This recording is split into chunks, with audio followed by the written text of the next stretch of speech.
આપણી વચ્ચે ઉપસ્થિત થયેલા આપણા સૌના લોકલાડીલા ધારાસભ્ય શ્રી જેઓ હર હંમેશ ઉમરગામથી અંબાજી હોય કે સમગ્ર ગુજરાતના દરેક સમાજના નાના મોટા પ્રશ્ન ઉઠાવે છે એવા ચૈતરભાઈ વસાવા માટે આપણે એમને જોરદાર તાળીઓના ગણગણાટથી એમનું સ્વાગત કરી લઈએ.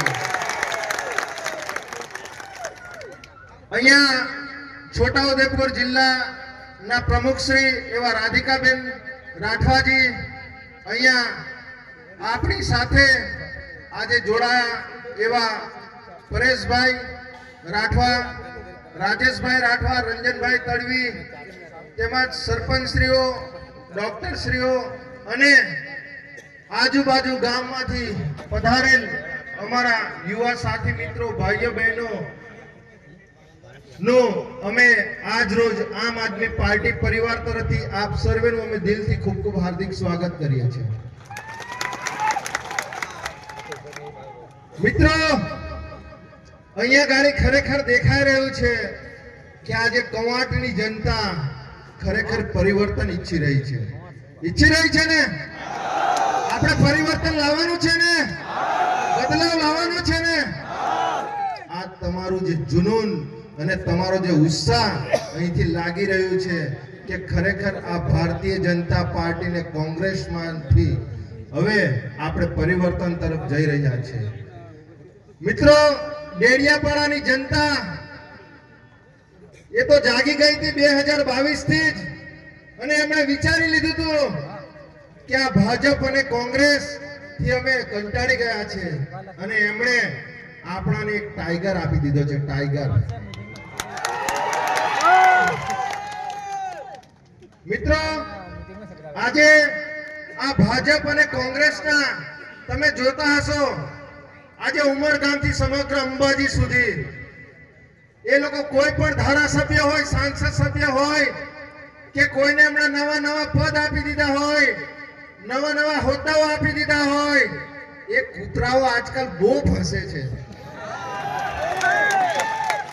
એ કૂતરાઓને અહીંયા ગાડી તમે જોતા હશો, એ લોકોએ આજે ઉમરગામથી અંબાજી સુધી એમણે ફસવાનું ચાલુ કરી દીધું છે. પણ આ તો જંગલનો ટાઈગર છે. ટાઈગર.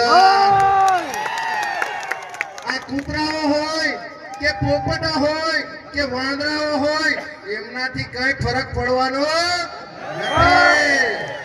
આજે તમે વિચાર કરો, આટલી બધી શિયાળાની ઠંડી લાગે છે, પણ તેમ છતાં ભાજપના અને કોંગ્રેસના નેતાઓની આ એક ધારાસભ્ય બધી ઠંડી ઉડાવી દીધી છે. આજે એ લોકો ગામે ગામ સભાઓ કરતા થઈ ગયા છે. આજે ચૈતરભાઈની જ્યાં જ્યાં સભાઓની જાહેરાત થાય તેના 4-5 દિવસ પહેલા એ હમણાં ઢોલ નગારા લઈને નીકળી પડ્યા છે. જોયા છે ને તમે?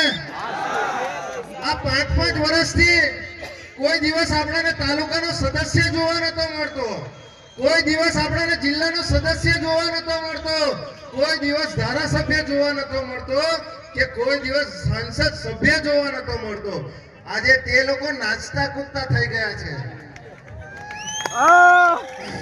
તે લોકો નાચતા કૂદતા તો થઈ ગયા છે, પણ સાથે સાથે તે લોકો ચૈતરભાઈના ગુણગાન ગાતા થઈ ગયા છે.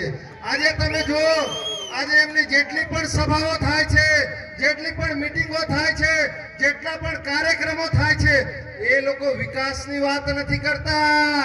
બરાબર. એ લોકો વિકાસની વાત નથી કરતા કે અમે અમારા આદિવાસી સમાજ માટે શું કર્યું, અમે બીજા સમાજ માટે શું કર્યું, અમે કેટલી કેટલી યોજનાઓ એ કરી.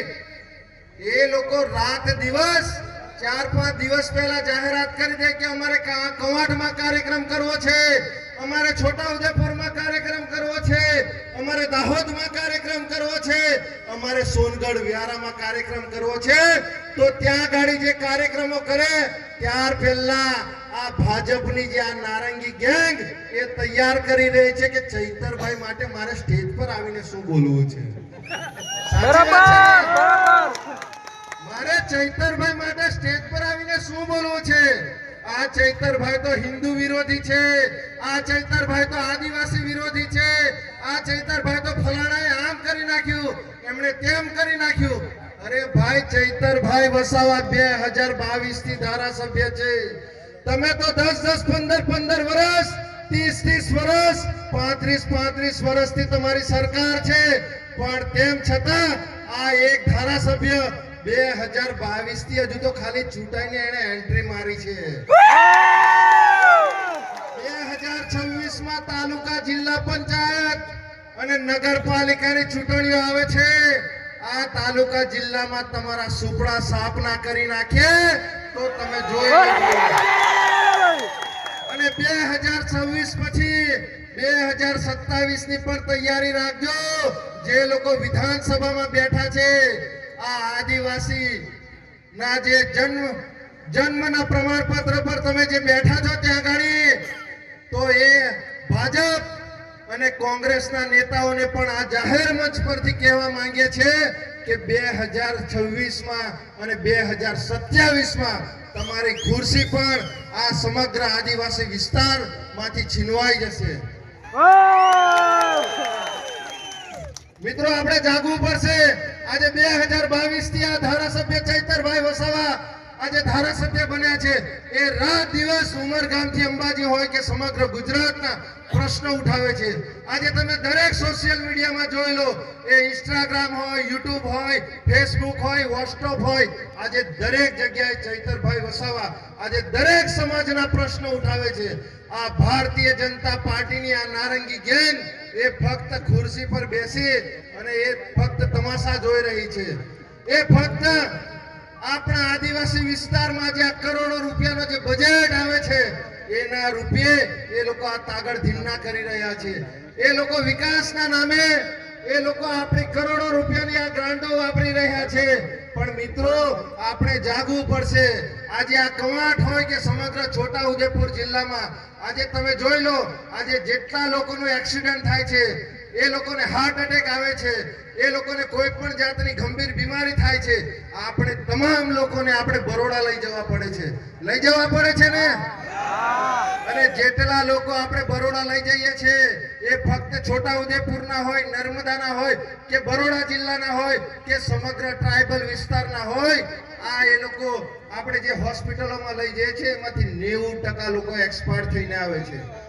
આપણે ફક્ત એ લોકોની અહીંયા ગાડી અંતિમ ક્રિયા જ કરવી પડે છે. એ લોકો માટે આપણે લાકડા તૈયાર રાખવા પડે છે.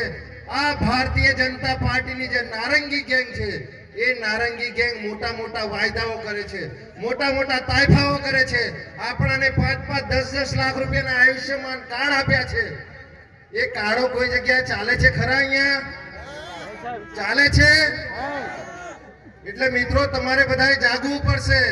આજે ચૈતરભાઈ એકલા છે. આવનારા દિવસોમાં તાલુકા પંચાયત, જિલ્લા પંચાયત અને નગરપાલિકાની ચૂંટણી આવે છે.